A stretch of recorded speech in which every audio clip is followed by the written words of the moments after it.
নমস্কার সুপ্রিয় শিক্ষার্থীবৃন্দ, আশা করি সকলে ভালো আছেন। এসএসসি আইসিটি অনলাইন ক্লাসে সকলকে শুভেচ্ছা। 2020-21 শিক্ষাবর্ষে ফার্স্ট ইয়ার শিক্ষার্থীদের জন্য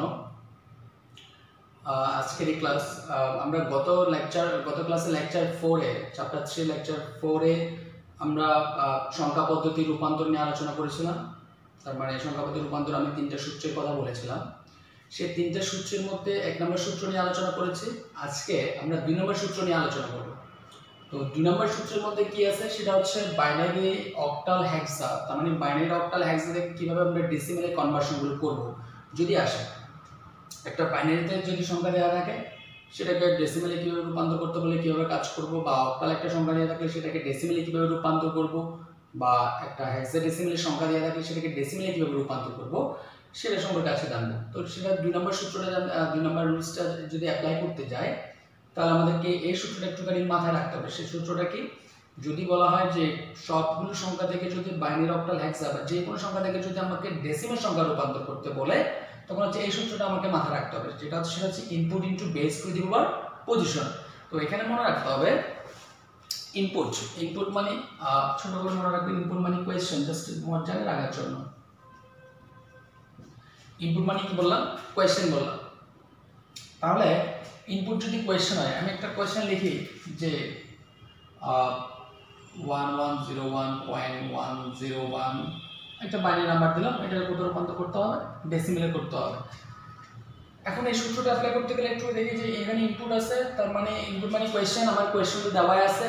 তারপর হচ্ছে বেস। এখানে একটা কথা বলে রাখি যে এটা হচ্ছে a plus b whole square আর a প্লাস b স্কয়ার, দুটি কি একই কথা? কখনো একই কথা না, কারণ এখানে a plus b whole square মানে হচ্ছে b দুইটার উপরে স্কয়ারটা প্রভাবটা আছে, আর এখানে a প্লাস b স্কয়ার তার মানে হচ্ছে শুধুমাত্র b এর উপরে স্কয়ার। এটা বলার কারণ ইনপুট ইনটু বেস টু দি পজিশন, তার মানে পজিশনটা ইনপুট এবং বেস উপর দুইটার উপর নয়, আর পজিশনটা হচ্ছে কার উপর আছে? বেস এর উপর আছে। তারপর দেখি যে ইনপুট মানে কোয়েশ্চেন তো আমার দেওয়া আছে, তার মানে বেস এর কথা বলা হচ্ছে। বেস তাহলে একটা 2 আছে একটা 10 আছে, তাহলে কোনটা নিব আমরা? কোন বেসটা নিয়ে কাজ করব? আমরা 2 বেসটা নিয়ে কাজ করব। কেন কাজ করব? কারণ 10 এর বেস দ্বারা কখনো কি বলছিলাম, আমি গত লেকচারে বলছিলাম 10 এর বেস দ্বারা যোগ বিয়োগ গুণ বা কিছু করা যাবে না। তাহলে বেস পেয়ে গেলাম। এখন কি দরকার আমার? পজিশন দরকার। যদি পজিশন দরকার হয় তাহলে আমাকে মনে রাখতে হবে যদি পূর্ণ সংখ্যার ক্ষেত্রে আমরা পজিশনটা এদিক থেকে শুরু করব, তার মানে হচ্ছে রাইট থেকে লেফটের দিকে, আর ভগ্নাংশের ক্ষেত্রে লেফট থেকে রাইটের দিকে যাব। এবং পজিশনটা আমরা পূর্ণ সংখ্যার ক্ষেত্রে সবসময় 0 1 2 3 4 5 এভাবে করে যাবে, মানে পূর্ণ সংখ্যার ক্ষেত্রে। ভগ্নাংশের ক্ষেত্রে কিভাবে যাবে? -1 -2 -3। তো একটুখানি দেখি, যদি আমরা ছোটবেলায় যেটা গ্রাফ করছিলাম, আমরা ছোটবেলায় জানি এদিকে x প্রাইম ছিল, এদিকে x ছিল, তার মানে যেদিকে x ছিল, x মানে কি ছিল? 0 1 2 1 2 3 4 বা 5 এভাবে করে দিকে, মানে পজিটিভ সাইনের জন্য হচ্ছে এই পাশে, এবং নেগেটিভ মানের জন্য কি ছিল? -1 -2 -3 -4, মানে এভাবে করে যেত। তার মানে প্রাইমে যে পাশে আছে সেটা হচ্ছে মাইনাস সাইন, আর যেটা প্রাইম ছিল না সেটা হচ্ছে কি প্লাস সাইনের জন্য। আচ্ছা, যদি এই পাশে যদি মাইনাস প্রাইম যদি এই পাশে রাখি তার মানে এখানে কি হবে? যে এদিকে হচ্ছে পজিটিভটা থাকবে আর এদিকেটা হচ্ছে নেগেটিভটা থাকবে, তার মাঝখানে মূল বিন্দুটা কি আছে? অবশ্যই 0 আছে। এখন আমার তাহলে এখানে কি দাঁড়াচ্ছে? এখানে পজিশনটা যদি আমি বের করি তার মানে হচ্ছে আমার পূর্ণ সংখ্যার ক্ষেত্রে পজিশনটা সবসময় কত থেকে শুরু হবে? 0 থেকে শুরু হবে। পজিশন সবসময় কত থেকে শুরু হবে? 0। তার মানে এটার পজিশন হচ্ছে 0, এটার পজিশন হচ্ছে 1, এটার পজিশন হচ্ছে 2, এটার পজিশন হচ্ছে 3। তারপরে এদিকে যদি দশমিকের পরে যদি যে ভগ্নাংশটা থাকবে, ভগ্নাংশটার জন্য আমরা পজিশন শুরু হবে -1 থেকে, -1 -2 -3। বলেছে মনে রাখতে হবে, জাস্ট বোঝার জন্য বললাম। তার মানে যে পূর্ণ সংখ্যার ক্ষেত্রে পজিশনটা সবসময় কত থেকে শুরু হবে? পজিশন সবসময় 0 থেকে শুরু হবে। পজিশন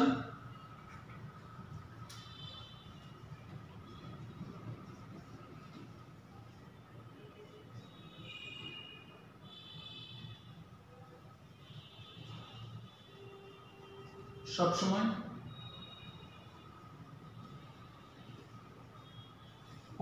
কত থেকে শুরু হবে? 0 থেকে শুরু হবে। এখন আসে, তার মানে পজিশন যদি 0 থেকে শুরু হচ্ছে, 0 থেকে পজিশন 1 2 3, তারপর হচ্ছে -1 -2 -3। এখন আমরা যদি ম্যাথে যাই, আমরা সূত্রটা অ্যাপ্লাই করতে গেলে ইনপুট মানে কি বলছি কোয়েশ্চেন, তাহলে কোয়েশ্চেনের প্রথমে কি আছে 1, তার মানে 1টা নিলাম, তারপর কি আছে ইনটুটা লিখলাম। ওকে, তারপর কি আছে যে ইনপুট ইনটু বেস বলছে, তার মানে বেস কোনটা নিয়ে কাজ করব বলছিলাম 210 থেকে শুধুমাত্র 2 কে নিয়ে কাজ করব, কাকে নিয়ে 2। তার পজিশন বলছে, এখন পজিশন তার মানে এই ইনপুট যেটা আমি নিছি তার মানে এই 1টার পজিশন কত, তার মানে এটার পজিশন হচ্ছে 3 লিখলাম। তারপর পরটা লেখার জন্য হচ্ছে প্লাস দিতে হবে, আবার input into base two the power position, তার মানে এটার পজিশন কত 2 প্লাস আবার input into base two the power এটার পজিশন কত 1 প্লাস আবার input into base two the power position কত 0 প্লাস আবার 1 into base two the power position কত -1 plus 0 into base two the power position কত -2 plus 1 into base two the power position কত -3। আমরা প্রত্যেকটা ক্ষেত্রে আমরা এগুলো লিখলাম input into base two the power position, input into base two the power position, input into base two the power position, input into base two the power position, input into base two the power position, এগুলো করে চলতে থাকবে। আচ্ছা, এখন এটাকে কি করতে হবে সরল করতে হবে, কিন্তু সরল করতে সিম্পল সবাই জানেন।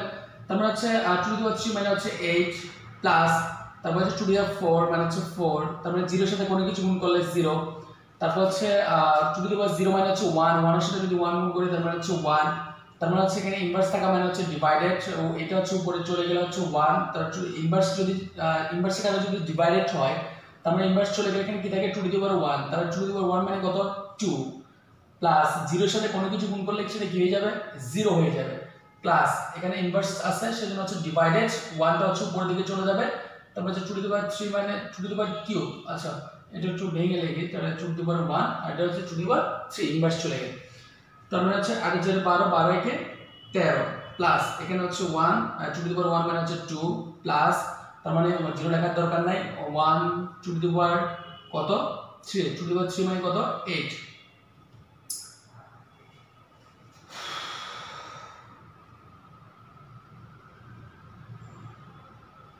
তার মানে 13, তারপর হচ্ছে একে 2 দ্বারা ভাগ করলে 0.5 প্লাস একে থেকে ভাগ করলে 0.125 ইকুয়াল টু 13.625। তাহলে আমি আনসারটা বলতে পারি 1101.101 কোশ্চেনে লিখলাম, তার ডেসিমেল রূপান্তর করলে কত আসে 13.625। তাহলে এটা হচ্ছে আমার আনসার। তাহলে যদি কোনো সংখ্যা থেকে যদি ডেসিমেলে রূপান্তর করতে বলে তাহলে আমাকে ওই সূত্রটা একটু মাথায় রাখতে হবে, input into base to the position. তো পজিশন বের করার সময় অবশ্যই মাথায় রাখতে হবে দশমিকের আগে যদি হয় তাহলে 0 থেকে শুরু হয়ে লেফট থেকে রাইটের দিকে যাবে, রাইট থেকে লেফটের দিকে যাবে, আর ভগ্নাংশের ক্ষেত্রে শুরু হবে -1 থেকে, তার মানে লেফট থেকে রাইটের দিকে যাবে। পূর্ণসংখ্যার ক্ষেত্রে রাইট থেকে লেফট, পূর্ণসংখ্যার ক্ষেত্রে রাইট থেকে লেফটের দিকে আমাকে পজিশনটা হিসাব করতে হবে, আর রাইট থেকে লেফটের দিকে, আর ভগ্নাংশের ক্ষেত্রে লেফট থেকে রাইটের দিকে আমার পজিশনটা হিসাব করতে হবে। এখন এটা আশা করি বুঝতে পেরেছেন। আমরা একটা নেক্সট একটা দেখি যে বাইনারি দ্বারা করছে, এখন হচ্ছে একটা কোন কি দ্বারা করব, বাইনারি দ্বারা শেষ, এখন হচ্ছে অক্টাল দ্বারা তৈরি করব। যদি অক্টাল দ্বারা যদি কোনো কয়েকটা কোশ্চেন দিই,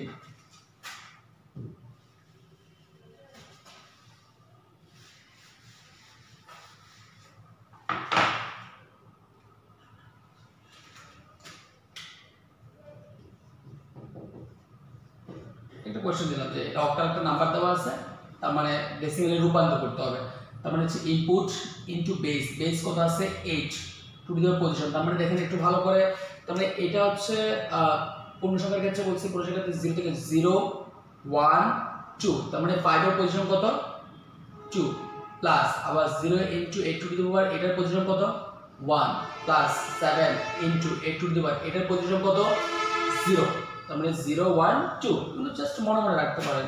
তারপর হচ্ছে প্লাস, তার মানে দশমিকের পরে পজিশন কত থেকে শুরু বলছিলাম, ইনপুট ইনটু বেস টু দি পজিশন কত থেকে শুরু হবে -1 থেকে শুরু হবে, plus input into base two দি পজিশন, ঠিক আছে। তারপর যদি আমরা করি তার মানে হচ্ছে 8 8 64, তাই না, তাহলে 8 8 হচ্ছে 8 8 64, আচ্ছা 5 ইনটু 64 প্লাস 0 এর সাথে কোনো কিছু গুণ করলে 0 তার মানে 8 টু দি পাওয়ার 0 মানে হচ্ছে 1, 1 সাথে 7 গুণ করলে 7 প্লাস তার মানে হচ্ছে ইনভার্সের কারণে ডিভাইডেড 4টা যদি উপরে যায় নিচে হচ্ছে 8 টু দি পাওয়ার 1 প্লাস হচ্ছে 6 টু দি পাওয়ার আর 8 ইনভার্সের কারণে ডিভাইডেড 6টা উপরে যাবে। তার মানে এটা গুণ করলে 5 4 5 20 20 শূন্য হাতে আছে 2 530 30 হচ্ছে 32 প্লাস হচ্ছে 7